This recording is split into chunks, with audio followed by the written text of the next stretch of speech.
todo antes se hablaba de plantas inferiores, plantas superiores y cosas por el estilo, ¿no? Pero entonces ya acá hay una mezcla. Posteriormente, unos pocos años más tarde, aparece otro señor, de apellido Lamarck, que él proponía que los organismos cambiaban según su necesidad, ¿sí? Él planteaba ya una teoría de la evolución, aceptaba la evolución, y su teoría se basaba en el uso o desuso de los órganos y en la herencia de los caracteres adquiridos. ¿Qué se les ocurre o qué les sugiere esto de herencia de caracteres adquiridos? ¿O qué se les ocurre por caracteres La adquiridos? descendencia, la ¿Cómo? descendencia. No, esto es que se le heredan a su descendencia caracteres adquiridos. Lo ¿Qué se les que ocurre que puede ser? ADN, no sé. no es Todavía, lo miren, que para que tengan una idea, el ADN y la estructura del ADN es algo que se conoce hace muy pocos años. En 1953 se publicó el trabajo donde se describía la estructura del ADN. Los- el tema de la herencia de los genes se dio a conocer o se hizo más popular a principios de 1900. Así que fíjense que acá estamos lejos todavía. profe, no tiene que ver con ponerle, yo hago gimnasio durante mi vida y saco unos super músculos, entonces mi hijo va a nacer con unos super músculos. Es lo que yo Exacto. hice en mi vida, pero Bien. no genéticamente, digamos, lo que yo Es desarrollé como individuo. exactamente, clarísimo. Por ahí otro ejemplo es, si yo me opero la nariz y tengo hijos después de haberme operado la nariz, entonces mis hijos van a salir con la nariz que yo adquirí a través de la cirugía. ¿Sí? Si me hice, no sé, si me hice una operación, bueno, mis hijos ya van tuve un accidente y me perdí un dedo, entonces mis hijos van a nacer sin el dedo. ¿Sí? O algunas culturas que se estiran el cuello porque que son culturas africanas, que las mujeres las consideran más bellas si tienen el cuello estirado, entonces se van poniendo anillos y se estiran el cuello, entonces si yo tengo hijos una vez que tengo el cuello estirado, que lo estiré así a fuerza de anillos y demás, mis hijos van a tener ya el cuello más largo. Eso es lo que postulaba Lamarck. Y que, de vuelta, había una intencionalidad, había una capacidad de heredar esos caracteres que se iban adquiriendo y que además estaba ligado al uso o desuso de los órganos.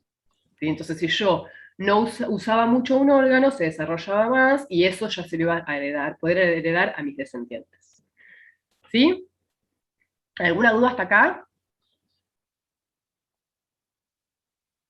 Bueno, calculo que no. No, no. Perfecto. Años más tarde, apareció un señor que ya es mucho más conocido que Lamarck, llamado Carlos Darwin, que en 1959 publicó un libro muy famoso, muy conocido, llamado El origen de las especies. Este libro fue resultado de muchos años de observación, de viajes muy largos, de hecho, por ejemplo, pasó por Argentina en su viaje que duró 5 años, en un barco llamado Beagle, y en este libro, del origen de las especies, él postulaba que, en primer lugar, las especies están en constante evolución, que estos fueron los resultados de sus observaciones, ¿no? Las especies están en constante evolución, se van cambiando con el tiempo. Él decía además, postulaba que la evolución es un proceso gradual que no se produce ni de manera brusca ni de manera discontinua. Esto que les decía, la probóscide, la trompa de los elefantes, no apareció de un día para otro, no apareció de padres de trompa corta, apareció de repente un elefante que tenía una trompa larguísima, sino que se fue dando de manera progresiva. Y bueno, él también decía que como consecuencia de la evolución se van originando especies nuevas y también se va produciendo la extinción, la desaparición de algunas especies. ¿Sí? Esto como uno lo puede pensar, bueno, sí, tenemos una especie que va cambiando, cambiando, cambiando, cambiando, cambiando, cambiando, después de muchas generaciones. Si comparamos la especie final con la especie que teníamos al principio, por ahí no tienen nada que ver, ¿sí? Dice, uno puede reconocerlas como especies diferentes. Y además puede ser que, igual eso ahora lo vamos a ver, que alguna de las especies no logre sobrevivir en ese ambiente y se extinga. Él también decía en este libro que los organismos más parecidos están más emparentados que aquellos que son más diferentes. Y esto lo explicaba porque él decía que esos organismos, esas especies que eran más parecidas, tenían un antepasado común. Este dibujito que hay acá, corresponde a pinzones, probablemente si leen, por ahí ya escucharon hablar de ellos, si se ponen a leer algo de evolución, seguramente van a escuchar acerca de los pinzones de Darwin. Los pinzones son estas aves que en la región de Galápagos, cada una de estas aves están en un lugar diferente, ¿sí? Y hay algunas que son, Galápagos es un archipiélago, y algunas de las especies están solamente en una de las islas, ¿sí? Son todas muy parecidas, pero difieren, por ejemplo, en la forma del pico, en el tamaño del pico, y eso está relacionado también con el recurso alimenticio, ¿sí? ¿Se acuerdan con qué lo podríamos relacionar esto? Selección natural. Ahora vamos a ir a la parte de selección natural, pero ¿se acuerdan cuando hablábamos de los nichos?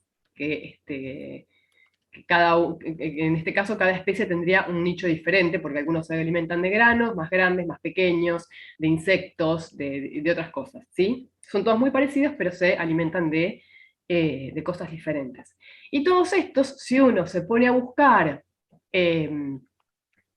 puede ir para atrás de alguna manera, puede encontrarse que todos estos provienen de un ancestro común, ¿sí? Que ese ancestro común se fue reproduciendo en los diferentes lugares, en las diferentes islas, como en esas islas no había intercambio, o sea, las aves no podían hacer un vuelo tan largo como para ir de isla a isla, entonces en cada una de las islas se fue generando una especie diferente, ¿sí? Después de muchas generaciones, la evolución es un proceso que se da no a través de una, dos, tres, sino de muchísimas generaciones, la aparición de la especie nueva.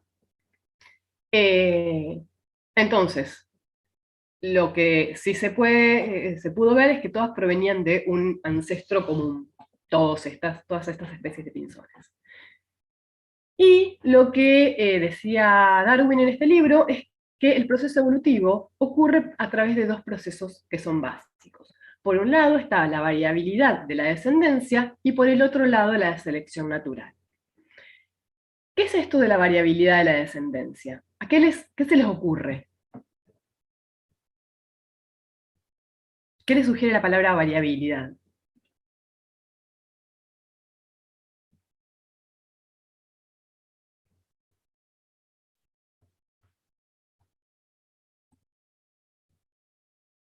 Acá a ver con la descendencia, con la adaptación, le estoy leyendo el chat porque hay así como un silencio sepulcral. Es que tenemos problemas de comunicación, profe. Bueno. ¿No les suena a variación? ¿Sí? A cambio. Y la variabilidad de la descendencia se refiere a que no todos los descendientes de mismos progenitores son iguales. De hecho, todos los que tengan hermanos, o conocen, si son hijos únicos, conocen gente que tiene hermanos, y todos los hermanos son diferentes, aún siendo hijos de mismo padre y de misma madre, ¿cierto? A menos que sean gemelos, que es una situación súper particular y que tiene una explicación aparte. Pero en general, hermanos de mismo padre y misma madre somos todos diferentes. O sea, podemos diferir en todo. Altura, color de piel, gustos, velocidad a la que corremos, de todo, ¿no? Entonces, a eso se refiere con variabilidad de la descendencia, que es algo que se da en todos los organismos. Y por el otro lado, el proceso de selección natural. Eso es lo que vamos a ver un poquito ahora. Bien. Según Darwin, ¿cómo opera la selección natural?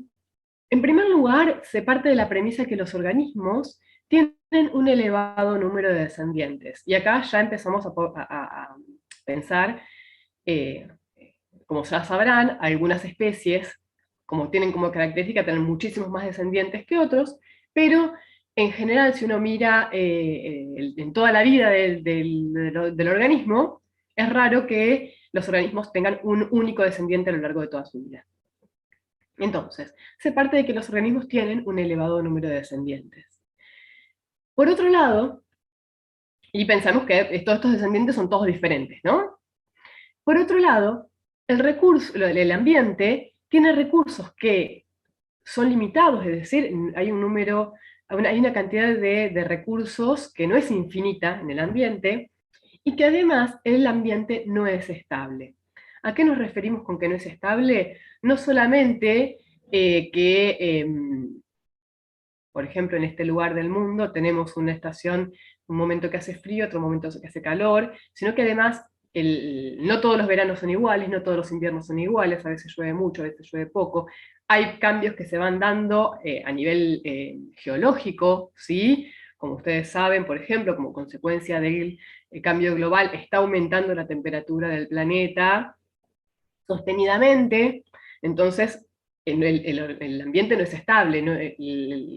Un verano hoy no es igual que un verano hace 50 años, ¿sí? Y además la Tierra tiene ciclos, por ejemplo, tiene ciclos de enfriamiento, ciclos en los que es más cálido, o sea, hay una serie de cambios que se van dando constantemente. Entonces no es estable, no está siempre exactamente igual. Lo que postula entonces es que en este ambiente de recursos limitados e inestabilidad, los organismos que son menos aptos mueren y los que son más aptos pueden sobrevivir. Ahora, si hay organismos que, les voy a hacer una pregunta que es muy básica, pero si hay organismos que mueren y otros que sobreviven, ¿cuáles van a poder dejar descendencia o dejar más descendencia? Los que viven. Los que sobreviven. Y esa descendencia, ¿a quiénes será más parecido? ¿A aquellos que se murieron o a aquellos que sobrevivieron? En su mayoría a los que sobrevivieron. A los que sobreviven, puesto que son sus padres, ¿sí? Y se van pasando las características. Fíjense que todavía con Darwin no hablamos de genes, ¿sí? Entonces, quiere decir que solamente los organismos que son más aptos son los que se seleccionan, los que quedan seleccionados por el ambiente, que son los que sobreviven y son los que pueden dejar descendencia. ¿Sí? Fíjense hasta ahora cómo es de diferente la explicación que da Darwin y la explicación que daba Lamarck. ¿Sí? ¿Se acuerdan lo que decía Lamarck? Que si un organismo sobreviviera porque había desarrollado más sus órganos y podía dejarle eso a la descendencia. Lo que dice Darwin es, la descendencia no puede elegir solamente, o sea, los progenitores no pueden elegir qué características se quedan y le pasan a la descendencia, sino que es el que sobrevive. El que no está adaptado a ese ambiente morirá y no podrá dejar descendientes. ¿Sí? Aquellos que sean aptos para vivir en ese ambiente van a ser los que sobrevivan y los que pueden dejar más descendencia en ese ambiente. ¿Sí? ¿Vamos bien? Sí. Bien. Uno de las formas más, o de los ejemplos que más aparece en la literatura respecto de esto es cómo se originó el cuello largo, cómo se puede explicar el cuello largo de las jirafas, ¿sí? Según Lamarck, las jirafas, o sea, lo que sí se sabe a través del registro fósil es que las jirafas no siempre tuvieron largo de cuello que tienen ahora, sino que los antepasados de las jirafas eran animales que tenían el cuello mucho más corto. Entonces,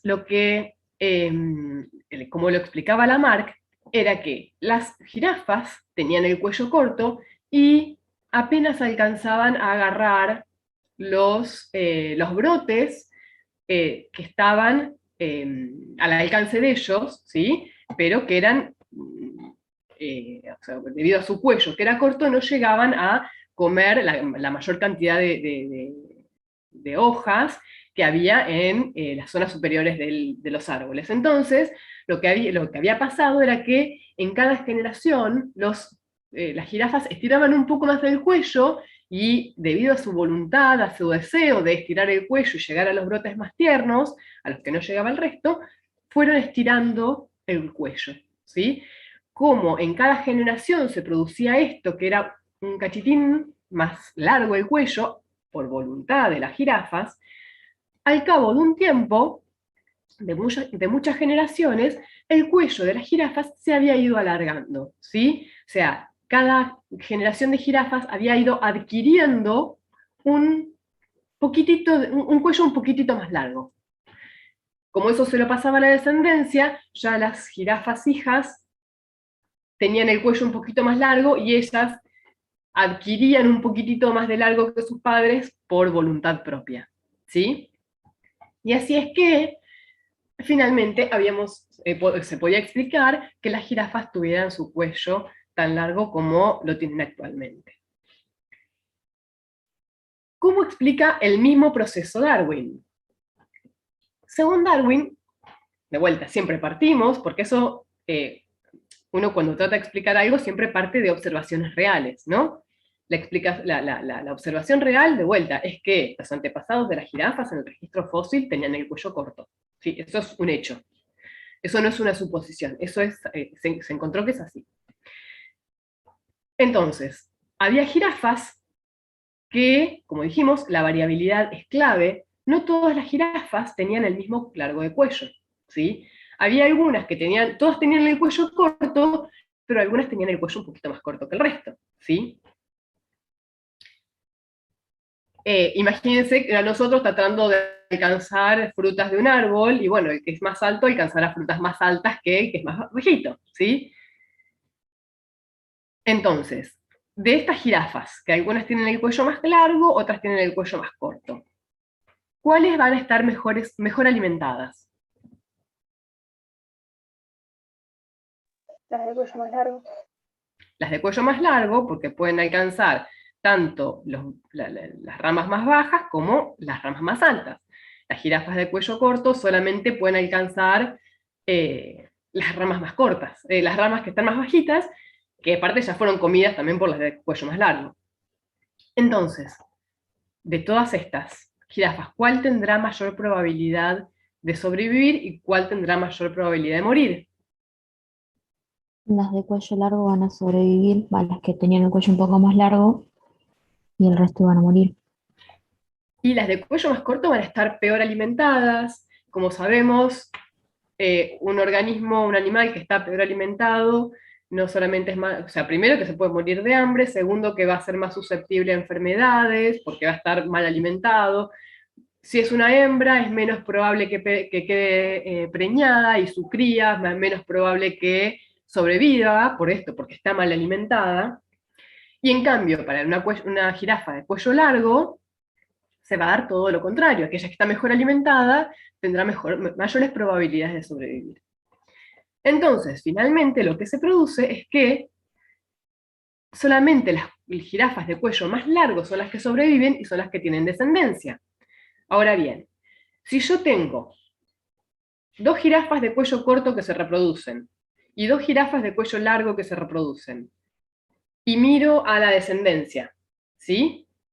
¿Cómo serán o cómo se espera que sea en general el cuello de las jirafas, los hijos de las jirafas de cuello corto? ¿Con cuello largo o con cuello corto? Con cuello corto. Con cuello corto. Lo mismo que las de cuello largo. Si solamente o sea, los descendientes de 2 jirafas de cuello largo tienen descendencia, los hijos, cuando sean adultos, se espera que tengan un cuello largo, ¿sí?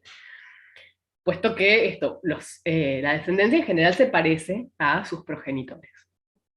Entonces, si esta jirafa de cuello corto se murió, solamente se reproducen jirafas que tienen el cuello más largo, la descendencia va a ser más parecida a sus progenitores. Igual va a haber variabilidad, ¿sí?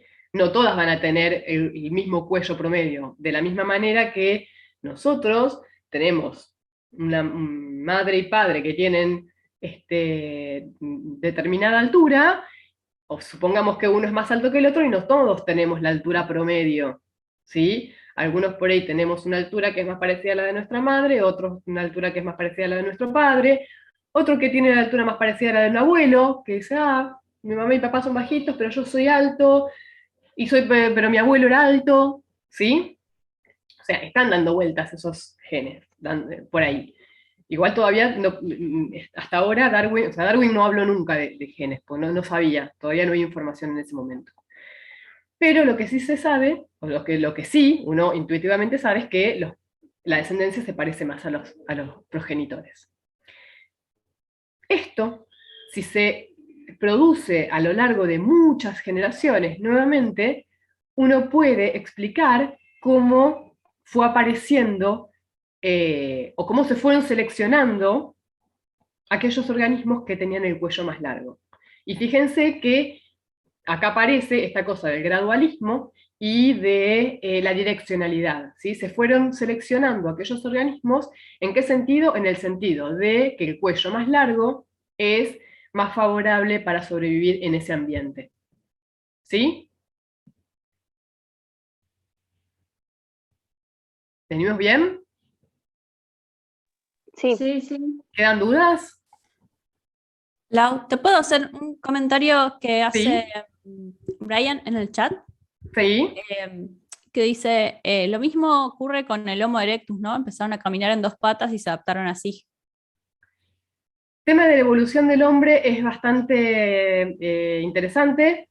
Sí, a ver, la cuestión del bipedalismo en el ser humano tiene que ver con que si uno tiene las manos libres, y es esto, teniendo las manos libres se pueden hacer otras cosas que no se pueden hacer si uno necesita las 4 miembros para caminar, ¿sí? Entonces, sí, o sea, no solamente fue el tema del bipedalismo, sino que hubo un montón de otros cambios. No siempre, digo, hay un solo cambio que está como gobernando este proceso de selección natural o de evolución. En el caso del hombre hubo no solamente la capacidad de andar en 2, o sea, el bipedalismo, andar en 2 patas, sino también toda la cuestión del desarrollo cerebral y la posibilidad de empezar a hacer otro tipo de razonamientos, el tener las manos libres y además empezar a tener capacidad de hacer herramientas, también le dio otra ventaja, ¿sí? Tener 2 manos libres porque sí, puede ser útil, pero si además vos podés hacer cosas con las manos, ¿sí? Por ejemplo, andar en 2 patas mientras se está transportando algo o se está haciendo una herramienta, porque estás en 2 pies y estás haciendo una herramienta, tiene otro tipo de ventajas, ¿sí? Entonces, a ver, por eso no es que se adaptaron así, sino que fue un proceso donde se seleccionó aquellos, o sea, dentro del ambiente en el que vivían era más favorable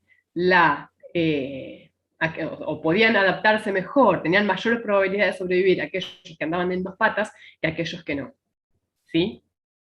Una cosita puedo agregar. Sí.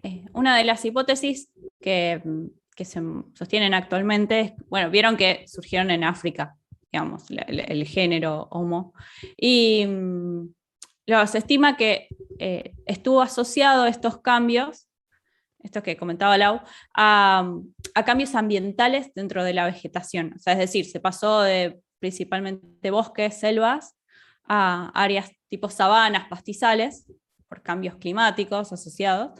Y eso hizo que haya otro tipo de condiciones que favorezcan, porque esto se estima que pasó en otras especies también, y eso explicaría por qué se pasó digamos, de un tipo de postura por ahí más favorable a ambientes cerrados, de selva. Vieron que hay como un sotobosque, hay como mucha vegetación densa para trepar a árboles, vas por ahí a ambientes más abiertos como pastizales y sabanas. Así que eso es como una de las hipótesis que se sostiene ahora.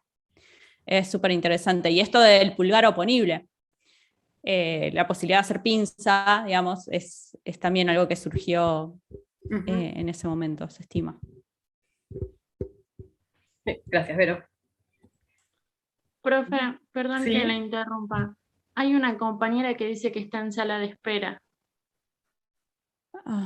Yo no tengo permiso de administración. No hay nadie en sala de espera. Por ahí está Bueno, viendo le Sí, por avisamos ahí está porque teniendo en el algún grupo- problema con De la conexión, compu. quizás. Claro. Sí, yo tampoco veo a nadie, ¿eh? Ahí te pongo de confitriona también, Vero. Bueno. Y a Lau también, porque ella... No, a mí no. ¿No? Así no me aparecen, porque si no todo el tiempo me aparecen Ok. y es más cómodo así. Total es lo mismo. Bueno, entonces si todo el mundo entendió, vamos a hacer una actividad. A ver, así lo ponen en práctica. ¿Alguien tiene la guía de actividades a mano? Y si no, a ver si lo puedo cambiar. Acá. Vamos a hacer, hay una actividad de evolución en la guía de actividades, que está en la página 19. Los primeros 2 puntos, en principio, los hacen ustedes. Nosotros vamos a trabajar ahora con el punto 3. Si tenemos tiempo, igual, el primero es puramente teórico, así que eso queda como tarea para el hogar. Y el 2 sí lo podemos discutir un poco, pero eso sí, solamente si tenemos tiempo, ¿sí?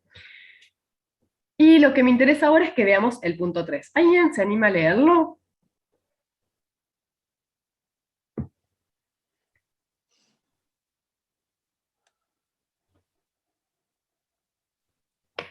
Bueno, si nadie lo quiere leer, Parece que no, hay que Es leerlo. leer nomás. Sí. Si no, hacemos ruleta. No, lo leo yo y ya está. Ya, porque si no perdemos un montón de tiempo tratando de que alguien se ponga a leer algo que... Nada. Dice, el problema. En las cortezas de los abedules de las Islas Británicas vive una mariposa nocturna denominada científicamente Biston betularia.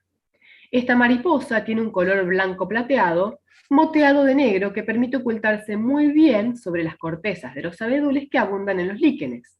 En que abundan los líquenes, perdón, y logran escapar así de sus depredadores. ¿Sí? Y acá vamos a ver. Fíjense, esta es la situación que está describiendo, ¿sí? Miren solamente esto. ¿Ven que acá hay una mariposa? Ahí. ¿Sí? ¿Se llega a ver? Pero si uno la mira así de lejos y con un solo vistazo, pasa súper desapercibida. ¿No es cierto? Esta era la situación que está describiendo el texto. Dice, en las regiones industriales de Inglaterra se produjo un aumento en la frecuencia de una forma mutante negra o melánica de la mariposa. El mutante negro era muy raro cuando se observó por primera vez en 1849, pero hacia finales del siglo XIX se había convertido en la forma más común en la región fuertemente industrializada de Manchester y Liverpool. Durante la misma época pudo apreciarse que, a causa del aire contaminado de la región, los líquenes murieron y las cortezas de los abedules ennegrecieron por el hollín. Vamos de vuelta a las fotos. Entonces, si bien en la época preindustrial esta era la situación, la mariposa que predominaba sobre este ambiente que tenía estas características, ¿sí? Que eran troncos de abedules llenos de líquenes, y de vez en cuando aparecía una mariposa de color, que es la misma especie, pero de color, en lugar de ser de este color, era de color negra, era oscura. ¿Sí? Y esta mariposa era muy rara. Luego de la industrialización, se murieron los líquenes, los árboles se ennegrecieron, los troncos debido al hollín, y ahora esta es la mariposa negra que predomina que en abundancia, y esta es la mariposa blanca que disminuyó mucho su abundancia en la población de mariposas, de Viston betularia. Bien. ¿Cómo podría explicar en términos de selección natural el aumento de la frecuencia del mutante melánico de Viston betularia en las zonas industriales cercanas a Manchester y Liverpool y la consiguiente disminución de la variedad original clara de dicha mariposa? Bueno, la idea entonces